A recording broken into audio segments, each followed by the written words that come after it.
Saúde a você, meu amigo, meu irmão em Cristo, você que me acompanha aí, se for pela primeira vez. Meu nome é Eraston Carlos, eu sou evangélico, congrego na Igreja Evangélica Fundamentalista aqui de Feira de Santana, na Bahia. Como o título do vídeo que você pode ver é Igreja Ameaçada de Extinção. Isso aí está acontecendo por várias ações do pastor Roderick Vitor Fernandes de Oliveira, que vem a ponto de induzir a igreja a cometer injustiça.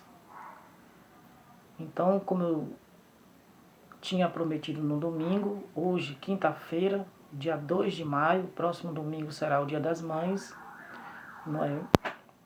Então eu venho aqui para continuar, não é? Para começar a contar essa história bem lá do início, né? No surgimento da igreja. Hoje o vídeo será para contar como surgiu dentro daquilo que eu sei, né? Dentro daquilo que a gente aprendeu ao longo desse tempo. Eu cheguei na igreja com 1 ano de idade, né? Tenho 42 anos.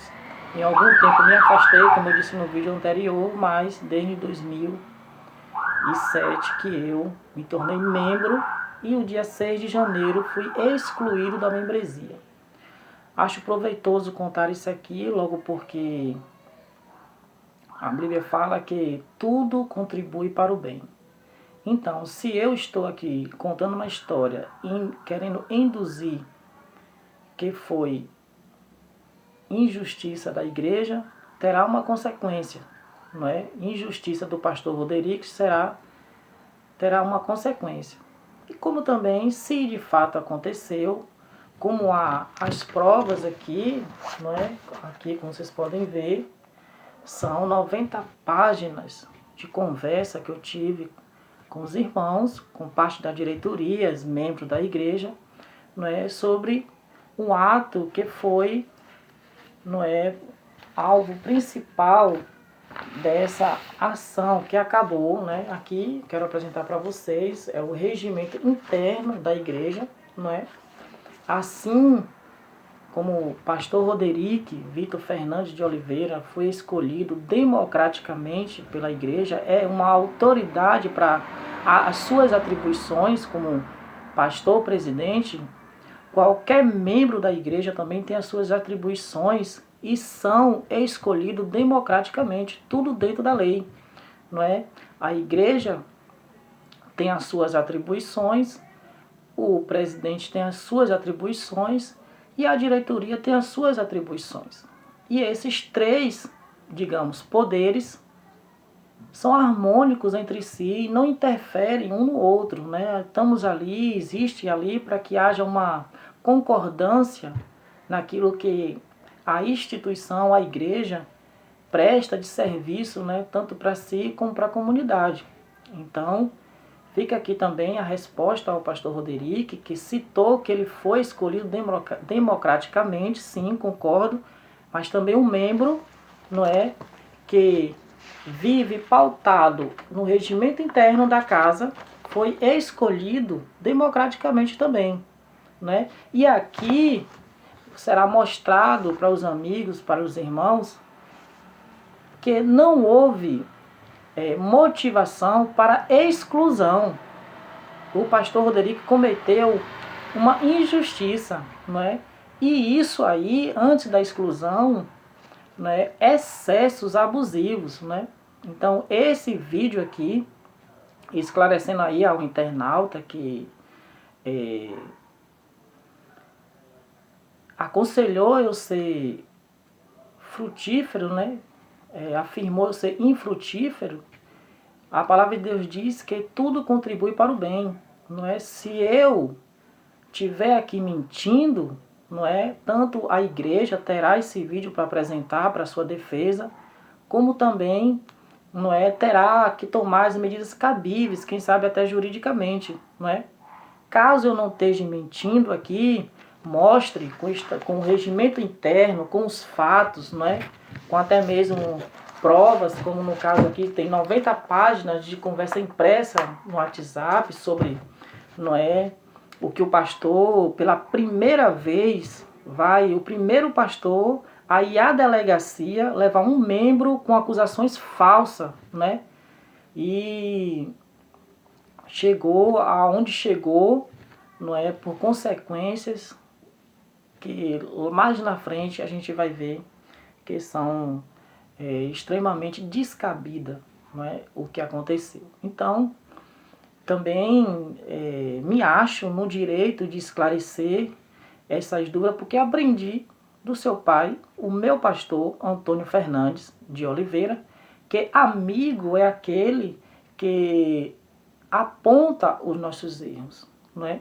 Se eu estou aqui apontando um erro do pastor Roderick, segundo essa afirmação do pastor Antônio Fernandes, eu estou sendo amigo dele, né? E eu vou apontar aonde que ele errou, como ele induziu a igreja a errar, não é? E tudo pautado, não é, no regimento interno que eu tenho aqui, não é? Foi dado a todos os membros da igreja, não é? Escolhido democraticamente, assim como o pastor, para suas atribuições, como também nos fatos que aconteceram, nas provas que eu tenho de conversa. Isso aqui são provas de conversa, são 90 páginas de conversa que eu imprimi no meu celular do grupo, né? Tanto do grupo da igreja, que nós vamos esclarecer aí alguma coisa sobre o grupo da igreja, né? Que há muitas controvérsias, há muitas afirmações mentirosas do pastor Roderick, não é? Então, segundo o que fala o pastor Antônio Fernandes, amigo é aquele que aponta o nosso erro. Por quê? Porque nos dá a chance de consertar.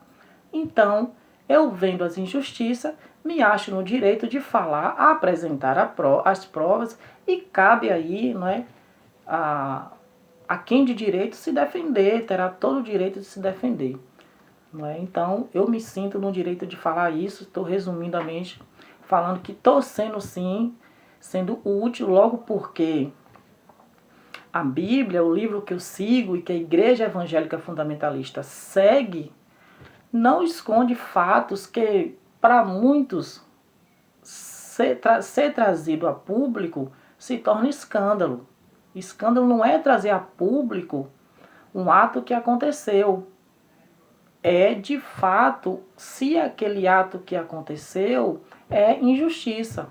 É se cometer uma injustiça. Então, ao meu ver, foi, pela parte do pastor Roderick, uma grande injustiça, não é? Ser o relator, ser o apresentador da proposta, não é? De exclusão, pelos motivos que os irmãos e amigos irão saber. Então, sigo a orientação do pastor Antônio Fernandes, que quem me avisa, amigo é. Quem mostra o meu defeito, amigo é. Cabe-se cada um convencido de que foi realmente cometido ali um ato excessivo, corrigir, né? Não fazer mais, pedir perdão. Esse é o espírito que deve reinar no coração das pessoas. E se eu estou aqui cometendo alguma injustiça, não é? Espero ser convencido disso, vim aqui, ter a coragem de vir aqui para os irmãos e amigos, pedir também perdão e desculpa naquilo que eu cometi. Não é? Isso tudo está acontecendo aqui dessa forma para avisar os irmãos e amigos que foram muitas as oportunidades para que não se chegasse até aqui. Né? A minha exclusão aconteceu no dia 6 de dezembro de 2020.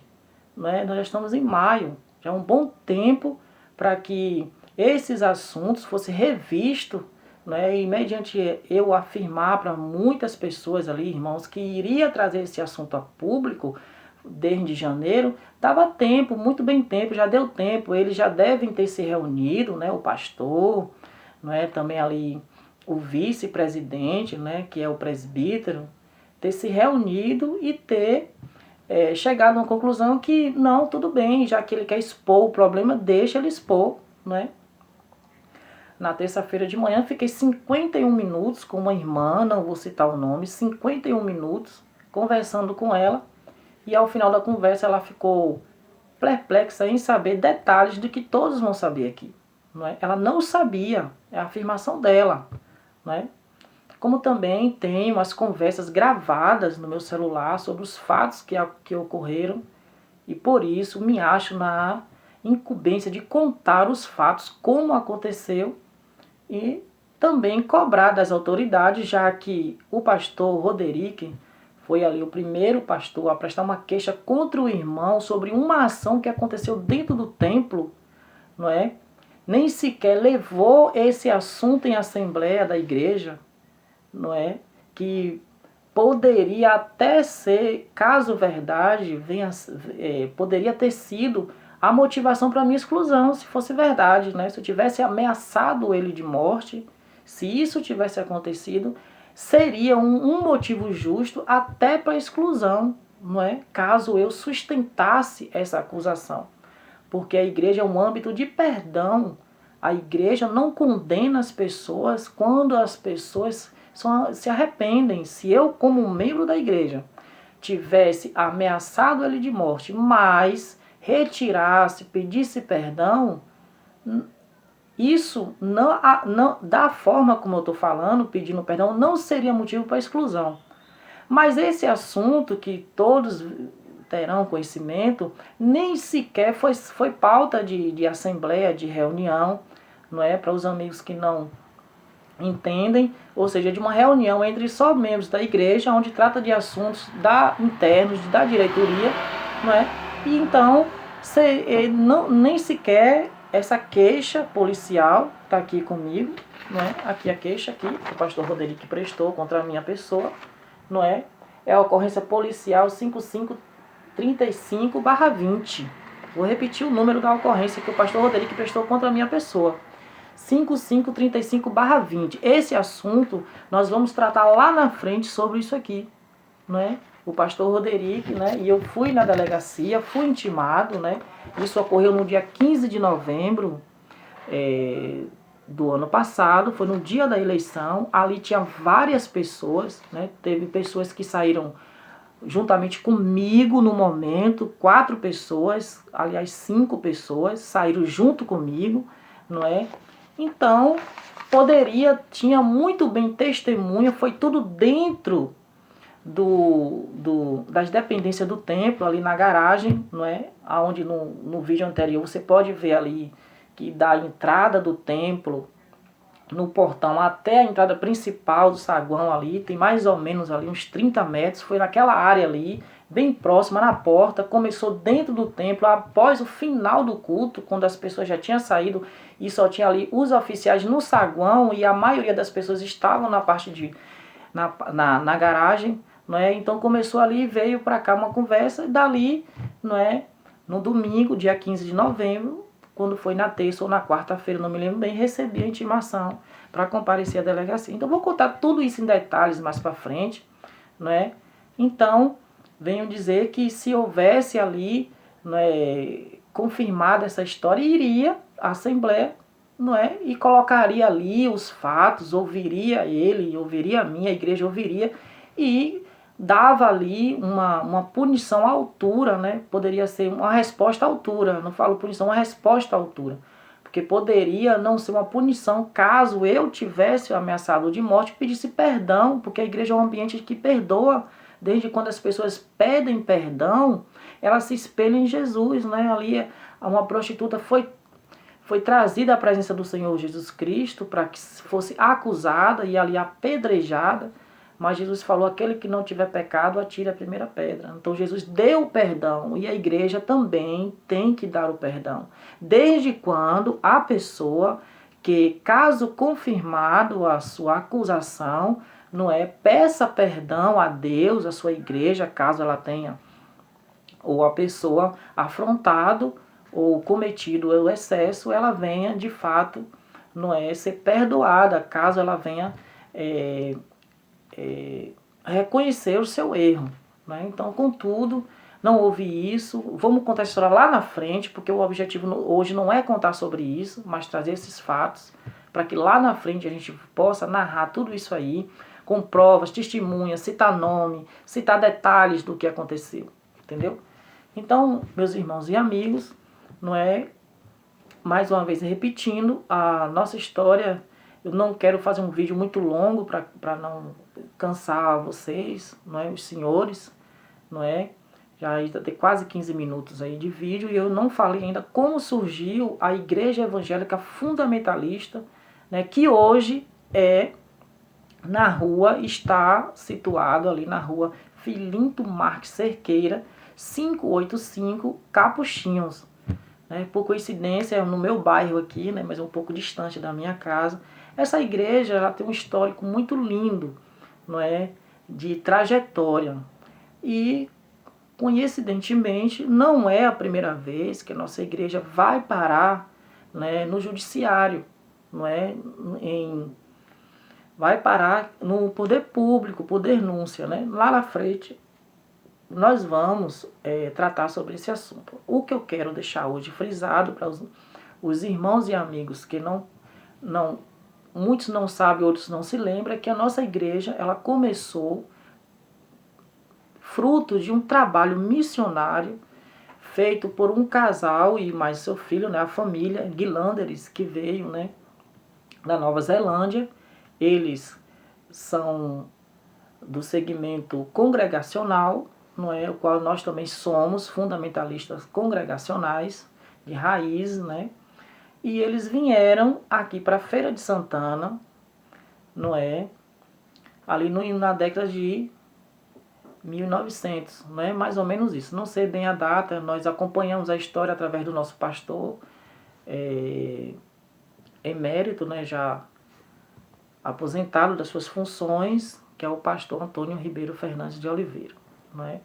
A qual a nossa igreja deve muito a ele por ser um servo de Deus, não é, fiel, dedicado, não é? Mas esses irmãos vieram da Nova Zelândia, se instalaram aqui em Feira, não é, como foi contado domingo na escola dominical, não é, pela professora, não é? Eles vieram aqui, não tinha igreja evangélica e eles começaram esse trabalho com muito custo de perseguição, não é, ameaças, não é, pelo irmão Roderick Muda Guilanderes, como também a sua esposa Isabel ou Isabel, né, como a gente sempre escuta essa pronúncia. Né, e esses irmãos se instalaram aqui em Feira para pregar o evangelho, não é? E aí dali a igreja foi crescendo, se formando, não é? Divulgando o evangelho, abrindo o caminho, não é? Existia naquela época aqui uma discriminação muito grande pelos evangélicos, porque existia aqui um outro segmento religioso, não é? Muito antigo, todos sabem qual é, e ali parecia, não é, uma concorrência ou alguma coisa assim para o outro segmento religioso, não é? Então começou ali um trabalho muito difícil de aceitação tanto do povo como da outra religião que iria futuramente ser maioria aqui na cidade de Feira de Santana, na Bahia. Então o irmão Roderick veio, né, amando da sua igreja, né, lá da Nova Zelândia, congregacional, até onde eu sei, não é? E semeou aqui essa boa semente. Nós somos a primeira igreja, nós somos a remanescente da primeira igreja evangélica daqui de Feira de Santana, fundada aqui, não é, semeada, trazida pelo irmão Roderick Mudo Guilanderes, como também a sua esposa, né? E ali nós também ficamos sabendo, sempre lembrando, né, que o casal teve uma grande perda, né, perdeu seu filho, né, por uma doença, se não me falha a memória, a febre amarela, não é, que aí o acometeu de morte, tanto ele, o filho do casal, não é, que ainda criança, eu não sei se era menos de 10 anos, como também a empregada. Esse detalhe da empregada que foi também acometida da doença e faleceu, eu não sabia, eu vim saber domingo, não é, pela professora que estava assinando a lição, né, no domingo. E aonde eu cheguei na igreja, foi ali na rua Barão do Rio Branco, né? já são quase 20 minutos de vídeo, será um vídeo para eu publicar no próximo domingo, né? Como foi ali aqueles tempos onde, quando a igreja chegou ali na Barão do Rio Branco, no centro de Feira de Santana, né? E no próximo domingo a gente vai continuar aqui esse vídeo a partir da igreja ali na Barão do Rio Branco. Vamos contar algumas coisas, alguns detalhes ali, para que possamos lá na frente entender, não é, como chegamos à rua Felinto Marques Cerqueira, 585. Desde já quero deixar claro que eu quero responsabilizar o pastor Roderick Vitor Fernandes de Oliveira por ele induzir a igreja ao erro. Não é? Se a igreja cometeu um erro, não é culpa dela. Na sua totalidade, ela tem a sua responsabilidade. Porque quando a igreja volta para que um membro seja excluído, né, de forma injusta, na primeira sessão, do jeito que aconteceu, não é, foi realmente uma falha muito grande. Né? E ela vai responder diante de Deus. Tenho certeza disso. Não é? O Deus que é o dono da igreja vai nos cobrar responsabilidades. Não é? Mas tudo isso é consequência do erro gravíssimo do pastor Roderick Vitor Fernandes de Oliveira. Ele é o maior responsável por tudo isso. Eu estou afirmando que é isso e tenho as provas. Eu tenho as provas aqui disso e tenho as provas em áudio. Tenho as provas de alguns irmãos que eu vinha conversando com eles, não é? Com áudio, por ligação. E eu tenho certeza que tudo isso somado vai chegar ao esclarecimento de muitos, assim como aquela irmã que eu falei de terça-feira, que fiquei 51 minutos conversando com ela por telefone. Vão ficar surpresos, né? E a gente vai poder entender tudo isso, clamar a Deus para que haja justiça, haja arrependimento, haja reconciliação, haja perdão e a gente possa continuar. Porque eu quero falar, assim como o pastor disse lá na igreja, que Deus colocou ele e Deus tira. Lá na igreja, a maioria me aceitou como membro. Mas quem me colocou lá foi o meu Deus, o meu Senhor Jesus Cristo. E só Ele vai me tirar, não é? Eu não faço parte mais da membresia da igreja. Mas eu vou lá adorar ao meu Deus, cultuar a Ele, não é? E de lá, Deus que vai me tirar. A hora que Ele quiser, Ele me tira. Quem me conhece sabe, eu sou comerciante, ando viajando, fico exposto aos perigos, né? Viajo, não é? Em situações até mesmo difíceis. E Deus pode muito bem a qualquer hora me tirar minha vida. Aí eu deixo de ir para a igreja, não é? Não quero ali causar escândalos, bate-boca, conversa, porque aqui eu tenho espaço para falar tudo o que eu penso, tudo o que eu quero e que pode ficar para que se tire as conclusões de tudo, né? Só não vai saber da história toda quem não quiser, porque ela vai ficar aqui registrada para que os irmãos possam entender. Caso se convença de algum erro, fique aí fica aí para você a oportunidade de se arrepender, como também, claro, vai vir muitos pensamentos para mim, onde eu posso também me convencer que errei e possa também pedir perdão, possa também de uma certa forma me desculpar, como lá na frente vai acontecer, né? Vai haver um pedido de perdão naquilo que eu errei, naquilo onde eu cometi, não é? Claro que isso não é e nunca será motivo para exclusão. E a gente com certeza vamos ter aqui bons frutos, por que não? Agora eu não vou ficar, não é, dentro do templo ali, no meio do culto, não é, levantando questões polêmicas, tentando contar a história num ambiente onde não é me dada a oportunidade para que isso tudo venha a causar ali uma certa revolta, comoção de alguns, né, se aqui tem essa oportunidade de levar a clareza dos fatos a todos. Obrigado a todos aí pela atenção. Deus abençoe. Próximo domingo vou estar continuando esse nosso vídeo, não é, a partir da igreja na rua Barão do Rio Branco, aqui no centro de Feira de Santana. Deus abençoe você, tenha uma boa noite, até domingo, Dia das Mães, em nome de Jesus.